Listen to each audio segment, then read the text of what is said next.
Manyamanongku taye. Nah, teman-teman, ada yang tahu nggak makanan yang satu ini? Ternyata ini kalau orang kampung saya bilang namanya mie imi. Nah, orang Jawa bilang itu mimi. Tapi bahasa kerennya ternyata ini belangkas, teman-teman. Nah, kebetulan kali ini saya penasaran banget, teman-teman, mau memasaknya karena tetangga saya itu banyak yang masak, katanya enak banget. Jadi ikuti terus seperti apa prosesnya dan apa saja bumbu-bumbunya.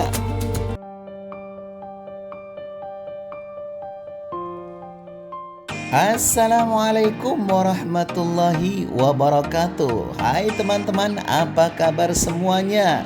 Semoga kalian semua selalu dalam lindungan Allah Subhanahu wa taala dan semoga kalian semua senantiasa diberi kesehatan yang sempurna. Amin amin ya mujibas sa'ilin.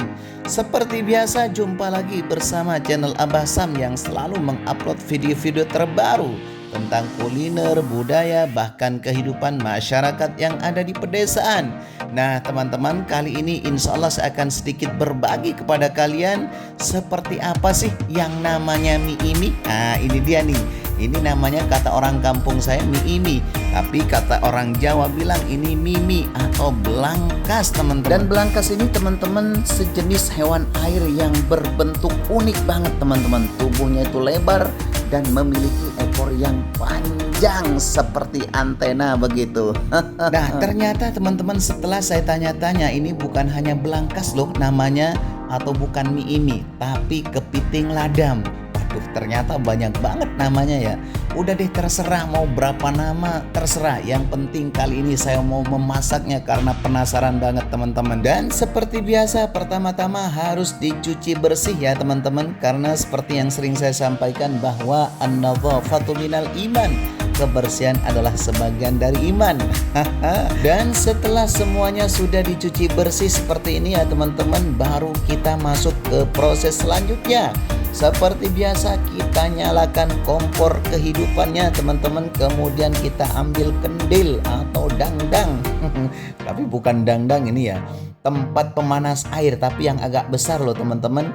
Nah setelah diperkirakan airnya sudah mulai anget ya teman-teman, lalu kita masukin belangkas atau mie imihnya ini. Setelah belangkasnya sudah masuk ya teman-teman, kita tunggu beberapa saat, nggak nyampe 1 minggu atau 1 bulan. Yang penting udah mendidih ya, diperkirakan sekitar 25 menit itu sudah cukup teman-teman. Kemudian setelah kita rebus sekitar 25 menit sampai 35 menit ya, karena semakin lama semakin bagus seperti itu, semakin matang maksudnya, baru kita angkat. Nah kira-kira penampakannya seperti ini nih teman-teman. Tuh antenanya sudah meluncur ke atas.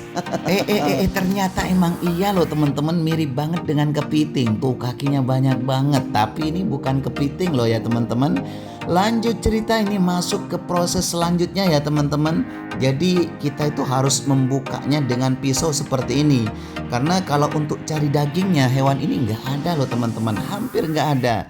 Tapi kata tetangga yang enak itu kalau ini bertelurnya banyak teman-teman. Oh iya teman-teman, perlu saya informasikan terkait harganya ya. Ini kalau di daerah saya di Bangkalan itu satu mie imi ini teman-teman itu Rp15.000. Jadi saya beli 2 berarti Rp30.000. Oh iya teman-teman, ternyata belangkas atau mie imi ini di samping rasanya yang super mantap dan super lezat, ternyata ini banyak manfaatnya loh teman-teman.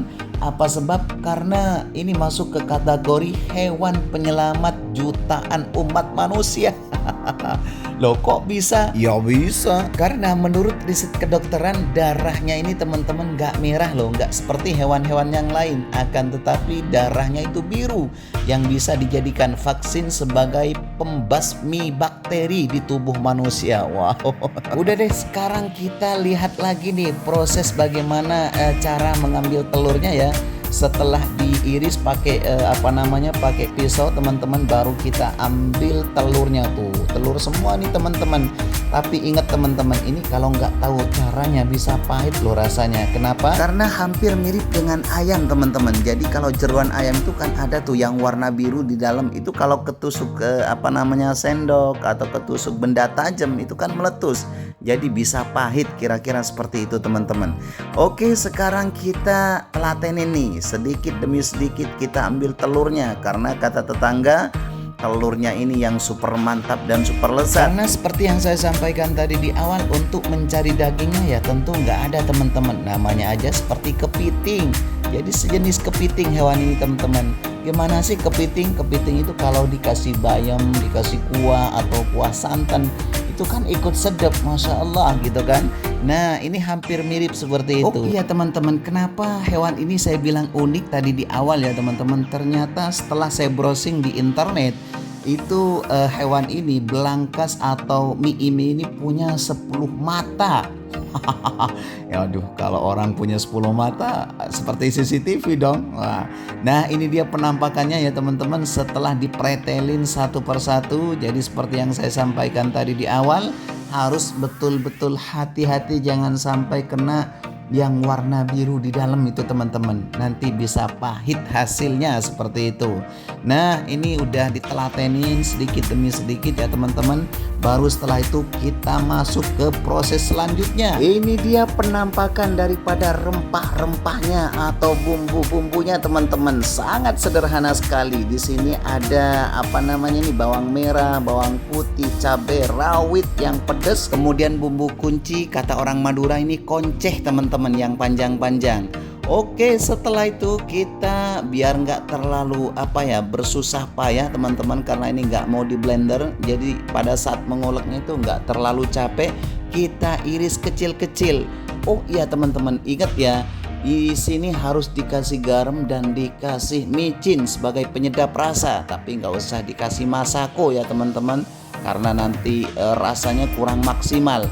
Nah seperti ini nih kira-kira penampakannya teman-teman. Oh iya, ini sedikit masukan buat teman-teman semua. Jadi kalau pengen terasa lebih super mantap, itu cabai rawitnya sebanyak mungkin teman-teman. Apalagi yang suka pedas, wow ini menambah selera makan begitu. Setelah bumbu-bumbu kehidupannya sudah diulek halus seperti ini, baru kita nyalakan kompornya lagi ya teman-teman. Dan jangan lupa, ini dia wajan-wajan, becen, ketemu lagi dengan becennya teman-teman. Kemudian setelah itu kita kasih minyak goreng, kita tunggu mendidih. Setelah mendidih baru kita masukin ini dia bumbu-bumbu kehidupan yang tadi sudah diracik, seperti bawang putih, bawang merah, cabai rawit, kemudian kunci bumbu. Wow, bukan kunci rumah ya. Dan seperti yang sering saya sampaikan di video saya sebelumnya, harus rajin-rajin mengaduk saat menggoreng bumbu supaya nggak nempel begitu bumbunya ya teman-teman. Karena kalau kita nggak rajin mengaduknya, itu bisa nempel ke tempat penggorengannya. Kemudian setelah diperkirakan ini sudah betul-betul matang ya teman-teman. Tapi ingat, ini harus betul-betul matang, karena kalau nggak matang nanti nggak maksimal loh teman-teman. Baru setelah itu kita masukin mie imihnya teman-teman, atau belangkasnya ini. Nah kemudian setelah itu kita aduk-aduk sampai betul-betul matang. Nah pada saat mengaduknya jangan seperti yang sering saya sampaikan, jangan terlalu banyak menghayal, apalagi mikirin si doi, pacar. Waduh udah deh, nggak usah, mendingan perbanyak membaca sholawat. Sallallahu ala Muhammad, sallallahu alaihi wasallam, sallallahu ala Muhammad, sallallahu alaihi wasallam. Kira-kira seperti itu teman-teman. Daripada menghayal apalagi mikirin utang, waduh itu bahaya. Nah lanjut cerita, ini nasinya sudah diangkat. Kebetulan mie ini goreng atau belangkas goreng ini cocoknya dengan nasi jagung seperti ini teman-teman. Masya Allah, ini dia penampakannya ya teman-teman. Kebetulan ini nasi jagungnya itu saya masak di rice cooker. Biasanya itu di dangdang, aromanya lebih enak teman-teman. Kalau di rice cooker itu kurang begitu mantap menurut saya pribadi. Tapi nggak apa-apa teman-teman, daripada bengong mikirin sesuatu yang belum kesampaian, mendingan kita makan dan siap-siap dieksekusi. Kira-kira penampakannya seperti ini nih teman-teman, antara nasi jagung vs dengan mie goreng atau belangkas goreng. Dan ingat ya teman-teman, nasihat Mas Boger, jadi jangan terlalu banyak iku-iku, biar nggak lama-lama lagi kita persiapan untuk mengeksekusi. Jangan lupa baca mantra-mantranya atau doa-doanya supaya semakin berkah. Dan ini saja mungkin yang dapat saya sampaikan. Jadi mungkin ada di antara teman-teman yang belum pernah mencoba, silakan deh mencoba ya, biar nggak penasaran seperti apa kira-kira rasanya seperti itu. Oh iya teman-teman, sebelum saya akhiri video ini, jangan lupa ya like, comment, and subscribe-nya. Oh iya, bisik-bisik, share sejauh mungkin. Wassalamualaikum warahmatullahi wabarakatuh.